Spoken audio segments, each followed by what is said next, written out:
Hey, this is Zulem Urbina, and tune into the relay for the latest news in boxing all around the world. Thank you for supporting myself and other female boxers. We truly appreciate it. Welcome to the motherfucking relay. We're covering today's top boxing news. Ow! Okay, we'll start with this. Unbeaten Gilberto Ramirez had this to say ahead of his upcoming fight with Dominic Bosel. He says, I just think Bivol was too much for Canelo. I want revenge for Mexico. Ramirez believes Canelo blew himself up by throwing everything he could in the first half and was very tired by the end of the fight. It was sad for everyone, even me as a fan and as a Mexican. He started too fast. He tried to rush it. At the end of the fight, he was tired. Everyone knew that he was tired. It didn't look like he was comfortable. If you saw the fight, you noticed that early. Every time Dimitri Bivol connected with a shot, hell, even the shots that Canelo Alvarez blocked, they all looked like they were taking something out of him because the shots looked heavier. Well, naturally, he's fighting a full-fledged light heavyweight. He was. Should Zurdo Ramirez win this upcoming Saturday, he will press to get the fight with Bivol. I'm always looking for the big fights. I was looking for Bivol my last two fights. On May 14th, I have business to take care of, but after that, no more running. Let's do it. Gilberto's always looking for the big fights. When did that start? The former WBO super middleweight champion is hoping to get revenge for his country by unseating Bivol for the title. He believes the Russian fighter was just too big and too skilled for Canelo, who began his career as a welterweight and is currently the undisputed world champion at super middleweight. I think Bivol was just too much for Canelo. I am a little sad as a Mexican boxing fan. In a way, I do have to get revenge. I represent Mexico as well. Can he do it? Zurdo Ramirez is a naturally bigger fighter than Canelo Alvarez, so as far as getting within range of Dimitri Bivol, it might be a bit easier for the more statuesque Zurdo Ramirez than it was for the shorter, stumpier Canelo Alvarez. It's just a different kettle of fish depending on what the tail of the tape is. And rest assured, What? I said it before and I'll say it here again.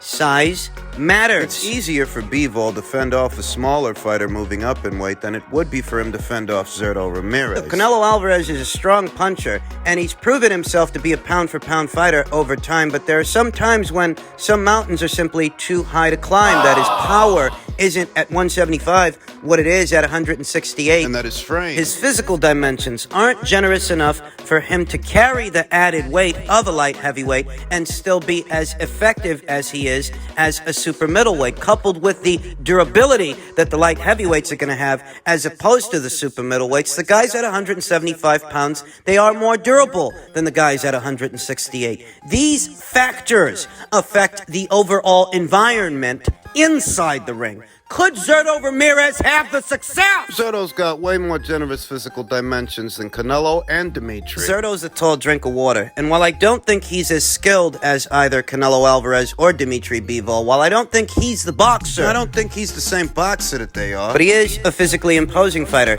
He can pose some of the same challenges to Dimitri Bivol that Dimitri posed to Canelo Alvarez. I actually like Bivol's chances against Zurdo. I've said that before. I could envision such a fight having the same aesthetic as what we saw in the Bivol versus Lenin Castillo fight, or the Bivol versus Craig Richards fight. It wouldn't be the first time that Dimitri Bivol was in there with a statuesque light heavyweight that's durable, a guy he A can't... guy that he can't knock out, a guy that he has to work around. I could very much see Dimitri Bivol winning a points decision, and those were already my thoughts on that fight, that potential matchup, before this past weekend's action. I mean, this wouldn't be the first time we've addressed the potential Bivol versus Ramirez fight as a talking point. I like Dimitri's chances, and we've entertained that scenario, that possibility that Bivol outpoints Zurdo. But what if Zurdo beats Dimitri? What if it were to happen that way? It'd certainly be the most high-profile win of Zurdo's career. 43 professional contests, no losses, no draws.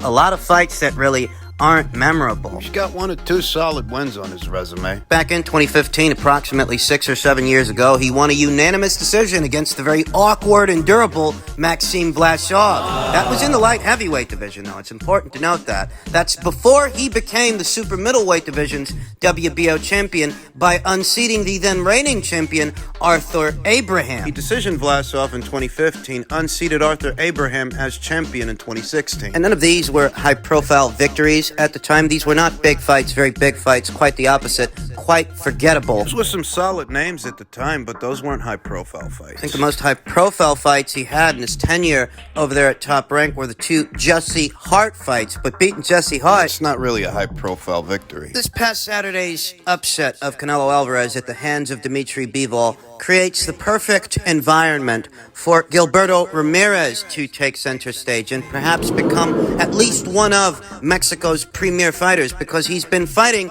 largely in the shadow of other Mexican fighters like Canelo Alvarez, like Oscar Valdez, Juan Francisco Estrada. Well, it's because they have signature fights and he doesn't. I mean, that's the main thing. If it feels like Zurdo Ramirez, an unbeaten fighter, a former champion, has been flying largely under the radar, it's because the quality of competition hasn't been great and he has no signature fights like those other aforementioned Mexican fighters. Canelo Alvarez has already fought in a good number of high-profile fights and signature fights. Juan Francisco Estrada, the Chocolatito fights, the Sorun Visay fights. Carlos Cuadras. Oscar Valdez, the war with Scott Quigg, the destruction of Miguel Berchelt. The difference between Zurdo and those aforementioned Mexican fighters that have more of a profile than he does, well, they have signature fights, and he doesn't. This could very well be Zurdo's coming out party. This could very well be Zurdo's signature fight. If he can win it, he's got to make it past Dominic Bosel first. Well, I think he can. I think he's going to knock Dominic Bosel out. This past weekend's fight creates the perfect environment for Zurdo Ramirez to take center stage and become a Mexican hero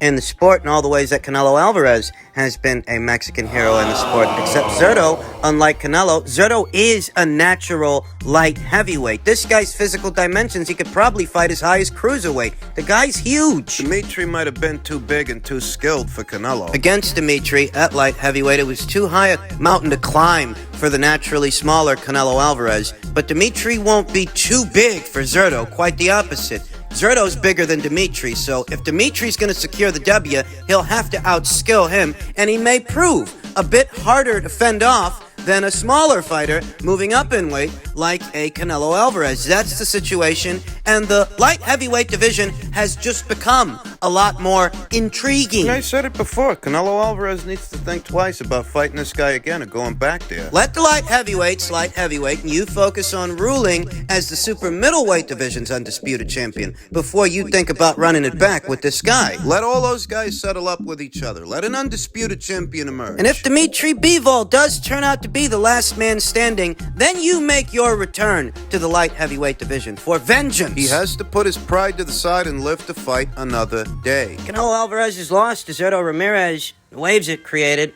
are reverberating throughout every corner of the boxing world, the boxing cosmos. Jermell Charlo, ahead of this weekend's upcoming undisputed title rematch, stated, "You can't fault him. He's a true champion for trying to achieve major things in the sport. If everybody wanted to just be undefeated, that's all that's important for them, cool. But Canelo, he's a real champion." That's more consideration than the Gentiles are giving him. You will find that most of the criticism that Canelo Alvarez is facing isn't coming from people in boxing so much as people who watch boxing. His contemporaries seem understanding. Well, that's because underneath it all, they know that moving up in weight ain't easy. Least of all for a fighter who doesn't have very generous physical dimensions, like a Canelo Alvarez. He's a skilled fighter, make no mistake, and it's skill that saw him through that fight. Skill is the only reason he finished that fight on his feet, because your average super middleweight likely wouldn't go the distance with that same Dimitri Bivol. Your average junior middle, or super middle don't go the distance with that guy, not your average. There's no way.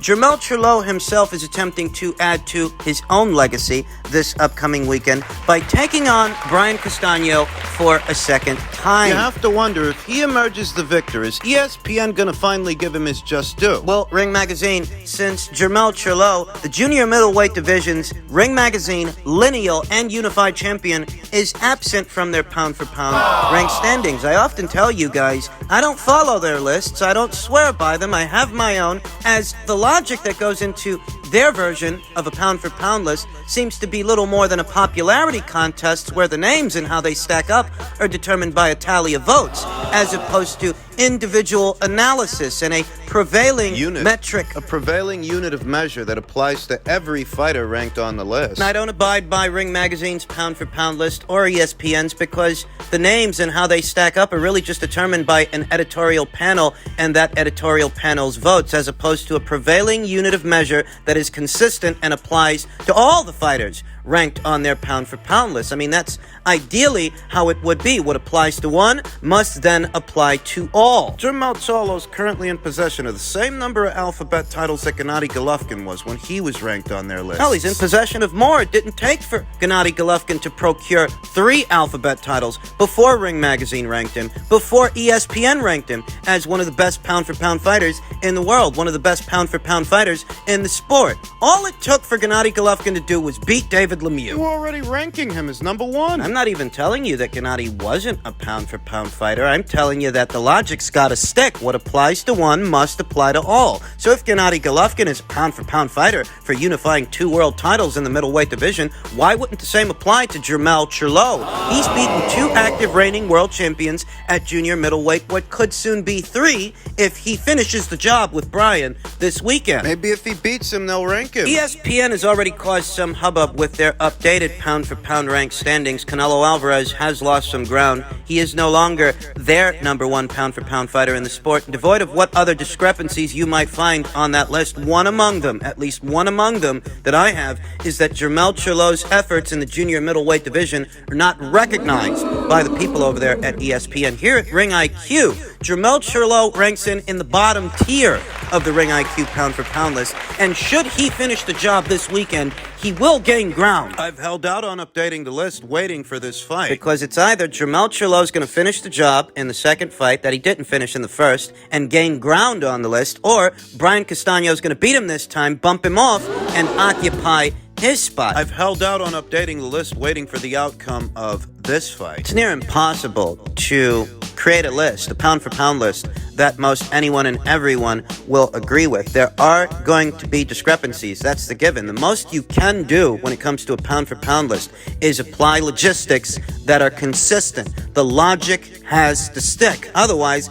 it's just a list of your favorite fighters, and nobody gives a fuck who your favorite fighters are. Nobody. That's not what a pound-for-pound list is supposed to be. Pound-for-pound list is not a list of your favorite fucking fighters. Get that in your head. It's one thing for Joe Blow at home to rank fighters in some order based on some metric or no metric at all. Maybe it all just boils down to preference. But you actually have paid pundits that are intended to analyze the sport. Analysts, as they were. That don't rank unified lineal and Ring Magazine junior middleweight champion Jermell Charlo. That don't rank 4-division WBO champion Kazuto Ioka. They'll rank Vasyl Lomachenko, who ain't even got a belt right now, but they won't rank Nonito Donaire, who does. What is it, belts don't matter, or do belts only matter when you want them to matter? Vasyl Lomachenko knocks out Rocky Martinez for the WBO title. He's supposed to be the greatest thing since sliced bread. Rocky Martinez, who'd already been beaten before, so why doesn't that same logic apply to Nonito Donaire stopping the then unbeaten Nordine Oubaali, reigning WBC bantamweight champion? He'd never been beaten before. Neither was Ray Marcaballo. The logic just doesn't stick. It's not consistent with these popular periodicals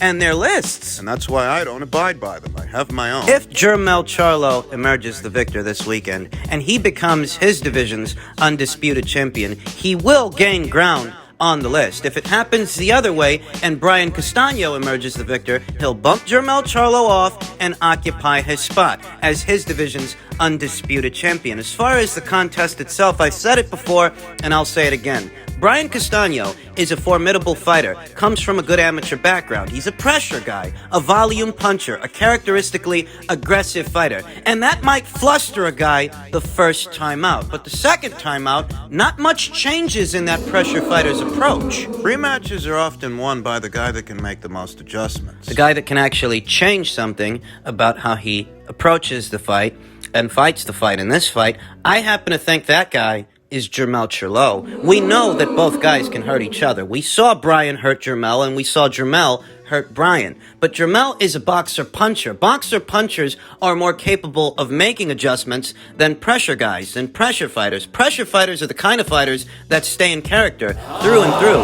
Not much differs from how he fought Lara, or how he fought Michael Sorrow, to how he fought Jermell Charlo. There aren't very many changes. Pressure fighters apply pressure. They are the kind of fighters that tend to stay in character. So by that reckoning, I'm going with Jermell Charlo to win this fight. I think he might do enough. I think he might throw a little more, land a little more, and perhaps get Brian Castaño out of there. My prediction, in case you missed it, is Jermell Charlo by way of knockout. Finally, just in keeping with the theme of the aftermath of all this weekend's action, Eddie Hearn on what's next for Canelo Alvarez, I think the move may be to look at Gennady Golovkin's and then Dmitry Bivol. But they believe they can beat Bivol, and if they believe they can beat him, there's a good chance they'll take that challenge again. A lot of people are interpreting this past weekend's upset as Eddie Hearn losing his grip. Matchroom being in a bad way. In truth, I don't know what it is exactly that some individuals out there have against either Eddie Hearn or Matchroom as a promotional outfit and DAZN as a platform. There's a lot of tribalism, nationalism, xenophobia. But there are even some Brits who seem invested in seeing Eddie Hearn and Matchroom fail. Because Anthony Joshua lost to Alexander Usyk, because Canelo Alvarez very recently lost to Dmitry Bivol, when Josh Warrington was sparked out by Mauricio Lara. There were a lot of people rubbing it in. But these people, while they're rubbing it in, they don't tell the whole story. You know Mauricio Lara's a Matchroom fighter now, right? Right. When Kiko Martinez upset the apple cart for Kid Galahad, sparked him out and took his IBF title, became IBF champion. Who ended up getting that title back? Well, there were lots of people rubbing it in that Kid Galahad got sparked out by the away fighter. But you don't see those people talking as much when Josh Warrington prized the red belt away from that same Kiko Martinez.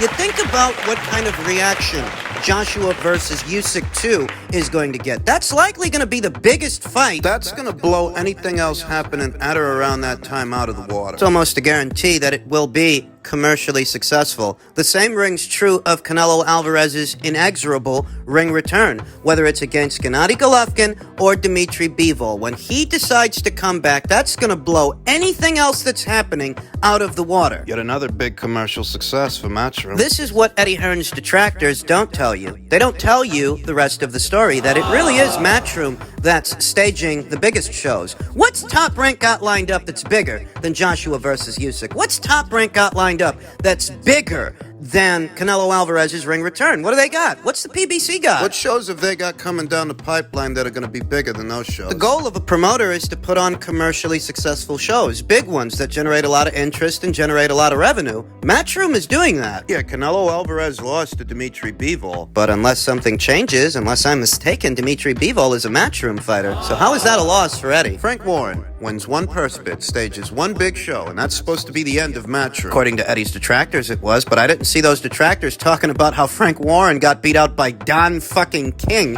for the rights to Dubois versus Bryan. How many other big shows like Fury versus White is Frank working on? For those who might feel that Eddie Hearn in Matchroom is in a bad way because Canelo Alvarez lost this weekend, do realize when he comes back, it's going to be bigger than any other show at that time. That's a win for Matchroom, not a loss.